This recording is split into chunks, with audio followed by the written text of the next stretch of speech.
నట సామ్రాట్ అక్కినేని నాగేశ్వరరావు, దర్శకరత్న దాసరి నారాయణరావు కాంబినేషన్లో వచ్చిన అద్భుతమైన సినిమా ఏడంతస్తుల మేడ.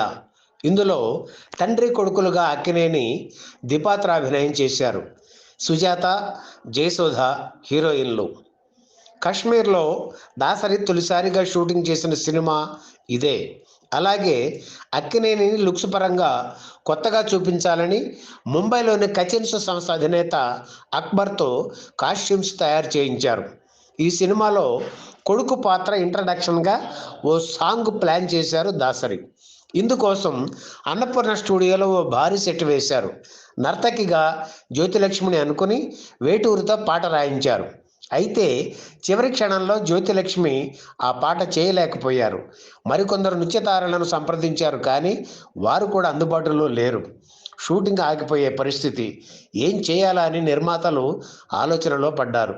ఆ సమయంలోనే అక్కినేని నిర్మిస్తున్న బుచ్చిబాబు చిత్రం షూటింగ్ అన్నపూర్ణ స్టూడియోలో జరుగుతోంది. అనుకున్న సమయం కంటే 2 రోజుల ముందే తన వర్క్ పూర్తి కావడంతో ఆ చిత్ర కథానాయిక జయప్రద చెన్నై తిరిగి వెళ్ళడానికి సిద్ధమవుతున్నారు. ఈ విషయం ఏడంతస్తుల మేడ చిత్ర నిర్మాణ సారథి కాకర్ల కృష్ణకు తెలియడంతో ఆయన జయప్రదను కలిసి ఈ పాట చేయమని కోరారు.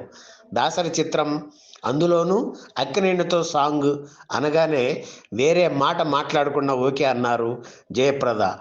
ఆ వేటూరుతో వేరే పాట రాయించి ఆఘమేఘాల మీద రికార్డు చేయించారు. చక్కని చుక్క తస్సా చెక్క జయప్రద ఉంటే పక్క అంటూ సాగే పాటను అనుకున్న ప్రకారం అక్కినేని జయప్రదల మీద చిత్రీకరించారు. సినిమాలో ఇదే తొలి సాంగ్. ఆ పాటలో జయప్రద కనిపించేసరికి అందరూ హీరోయిన్ మారిందేమో అనుకున్నారు.